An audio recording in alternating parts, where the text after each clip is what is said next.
Hello guys, Ali here and welcome back to the channel once again with a brand new episode. Today I'm going to review the SUDOTACK ST-800 microphone.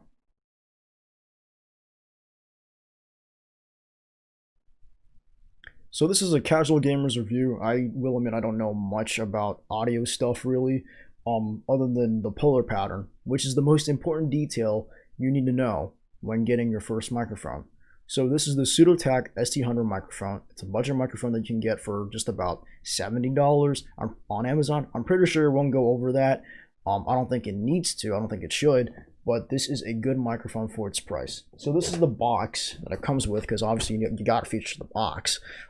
So I really like this box actually. I don't know why. It's just very clean, very smooth. Oh, there's that dent. Not good.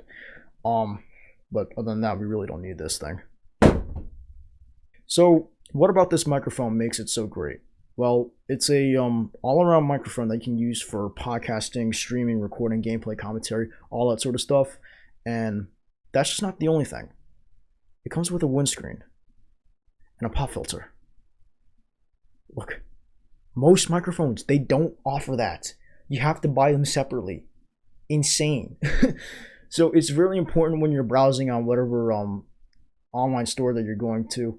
It's really important to figure out what kind of microphone you want, but does it also have the accessories that come with it? So really good buy. And it's a set really, and I think microphone sets should have all these. So pop filters and windscreens, they're really important to reduce your unwanted noise and such as sibilance and plosives, or background noise such as like the fan going off or whatever. It's a really good buy because of the fact that it does come with these things. And it also comes with a boom arm. So this is the boom arm version of the microphone. There's another one which just comes with a mic stand, but I'll tell you why you should get the boom arm instead of the mic stand, although ultimately it comes down to personal preference. So first I have a list here that I'm looking at so that I don't go all over the place. I already covered pretty much the basic features. The microphone itself, it's plug and play with a USB 2.0 port. $70 for the boom arm, pop filter, and a windscreen. So sound quality. This whole video, I'm using this microphone, and I probably should take out these two things just to provide an audio example, but I've been messing around with this thing so much that I'm like, I should really not touch it anymore. I really shouldn't. So this is how I sound with both of these things on. You don't really need both of these on you really don't. But if you really want to be sure that you don't want any unwanted noise, it's best to have just at least one of these things on. The windscreen and the pop filter, my bad, it just takes out plosives. Windscreen takes out sibilance, and you can have either one of these things on. It all depends on how your microphone is positioned, and I'll get to that in a second. But overall, I'm really happy with the way this thing turned out. I like the way I sound. It's a major step up from the Razer headset mic that I was using. I think any headset mic, I think any studio mic would be better than using a headset mic, because headset mics, they make you sound staticky and they make you sound like a robot. But with this microphone, I sound like I'm actually there in front of you as the viewer in person. I sound a lot more clearer, deeper even. I just don't know why it sounds deeper, but I guess that's fine. But overall, it's a really good sound quality. I really like the build of this thing too. It's really sturdy. The boom arm is sturdy, so you don't have to worry about being it flimsy or whatever. The microphone itself looks great. I like this particular design other than the rest. I just don't like anything spherical or whatever, like the Blue Yeti. Although that's a good brand, I won't contest that. I just don't like the way it looks. But I like a cylindrical look. I can't even say the word. Oh my god. One complaint that I do have about this microphone is it's about the pop filter, but not the pop filter itself. It's the clamp that comes with it. So the clamp, they call it a goose clamp, I think, and there's a little screw that you just rotate, and there's like a little nut. It's not really a nut, but it's supposed to hold it together in place, and you're supposed to put it on the arm, but I've seen people put it on the shock mount instead, which is kind of odd. I'm like, what? So, but the reason why I complain about it so much is it doesn't look like it's conventional. It certainly isn't conventional, actually. It's really inconvenient because of the fact that the nut, I tightened it like very tightly that the nut itself, it split, it cracked. So that's not good. And I kind of wish like there was like an actual system where you can just put this thing on instead of having it look like it's not supposed to be there in the first place. But I don't know. I mean, these kind of clamps are very common. I'm not so sure if it's really supposed to be like that, but it works. It works. But I just kind of hate how it looks like it's inconvenience, it's not supposed to be there in the first place. But overall, the most important thing about this whole set is that it is convenient. That everything's there for you, everything's done for you pretty much. Unfortunately, there is no software download that you have to get. That way, if there was one, you can adjust the audio settings or whatever. I think as far as I know, as a casual gamer, that all you can really do to the microphone is in your settings in your PC. Is just adjust your input, your gain, your microphone boost, or whatever. There's no knob for mute buttons or increase volume or whatever, or increase gain in this case. There's no button for that, unlike some microphones like the HyperX, I think, or even the Razer Siren microphones. But that particularly doesn't have to be a bad thing, because a lot of the times, you're just gonna have like a hotkey on your keyboard, and then you just press the hotkey, and then you'll be muted, or you can just go in your settings and adjust the volume yourself. But it doesn't really have to be a bad thing. Just saying that it doesn't. Some people might not like that. Some people will. Do I think it's a good thing that it doesn't have it? Probably. That way I don't have too much to work with. But if it was there, it'd be I guess it'd be good. I guess, but not really a bad thing. So I'm not complaining too much about it. So we're gonna move on to the boom arm next. And what I like about it is that not only it looks nice, it's very sturdy as well. So I think you would rather have quality over good looks. I think that's what you should aim for. But in this case, this microphone set came with both good looks, good quality.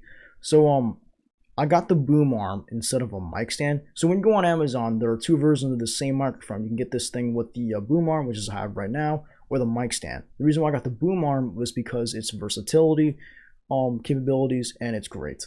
And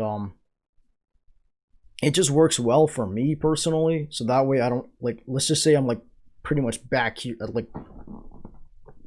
I can extend this thing, and if I'm sitting back on my chair, I'm trying to relax, I'm trying to chill the music, I can just have this thing extend. Or whenever I'm try-harding or whatever, I can just stand up straight, my back's not touching the back of the chair, I can have this thing closer up to me. So that's what I like about it. But for the mic stand, I feel like there's only one way you can use that thing, is that you have to be very close to the table. And I don't like that, because sometimes I feel like it's just I'm gonna knock over something, possibly the mic stand. So it's like having water right next to your keyboard, and you jerk your left hand. I don't know why you would. Your hand would have to be on the keyboard anyways at all times. But if you just suddenly move it, the water ball is just gonna knock over. I had that happen to me once, and good thing the Razer keyboard that I have is waterproof. Good thing. Well, it's water resistant, not waterproof. Two different things. But for the mic stand, it would be really inconvenient for me because of how cluttered my setup is. So I have my keyboard at the edge of my desk with the monitor at the very back, and I really wouldn't know where to put it anyways. Because I feel like it would obstruct my vision if I put it in the middle of the table. That's not good. You could argue that you can have the microphone just set at its side, but then again, for those who really don't know what they're doing, you have to figure out the polar pattern first. And when I was first looking for a microphone and I saw the mic stand, I didn't know what the polar pattern was, so I was really close to getting it, and I might have screwed myself over. So then again, really important that you do your research. And the accessories are really important to look into as well. So don't just buy it simply because it looks cool. Buy it because of the quality, and buy it because you know what's it's gonna do. So but I was kind of lucky that I bought this thing even though I didn't know much about it. That this is a good microphone for its price. The quality is good build. I like it. There's really not much I can say about this microphone other than the fact that it's just good for starters like me. And this suits my needs. So I have a list here that I said, and this is the question I want to ask you guys, and this is the one you'll be answering for yourself, is this microphone for you? It's definitely for me. It's not for everyone. If you're looking for like more features, this microphone's not really it for you. I think it's just the microphone, it just does the thing for you. I think, I'm not so sure. And I really don't think there's a software download that you have to get. So I have 4 bullet points here. It's convenient, it gets the job done, it's budget priced, and it's an all-around microphone, so you can literally use it for whatever purpose that you need to do. But yeah, if I'm gonna give a star rating, 9 point out of 9. Why is it 9 point out of 9? The clamp. The clamp is not conventional. I swear to you. It doesn't look like it's supposed to be there. I tighten it too tight. I suppose that's my fault, but I had to tighten it very tightly because if I move the pop filter, the clamp itself would move with it, and that's not good. So that's my only dislike about it. So the question is, does this thing compete with other high quality professional microphones such as the Rode or the or HyperX even, or even Audio-Technica? Probably not, but this thing does compete with other budget microphone brands such as Fifine or Fifi, I don't know what it is. Fifine, what else? I don't know. Anything in the niche of budget microphones, this thing competes with it. So my honest review on it: go get this thing for $70. You're good to go. Do some research on the polar pattern, otherwise you'll be screwed just a little bit. Other than that, good microphone, and yeah, that's all I have to say. And this is going to conclude my review video of the SUDOTACK ST-800 microphone. I hope you guys found it very informative and useful. Don't forget to like, comment, and subscribe to see more fresh review content instead of FPS content. I plan to do more reviews on other products, whether it be airsoft, such as that, or technological stuff like my headset or the keyboard. But I mean, it's 2020. These things are like what, years old, really. So, but I'll think of something for you guys. If you guys enjoyed this video, give it a thumbs up. If not, dislike. I won't bite. Comment down your thoughts on the ST-800. If you guys have it or not. If you guys have a different microphone, let me know. I want to see what you guys are running. And yeah, that's all I have to say. I'll see you on the next one. Peace.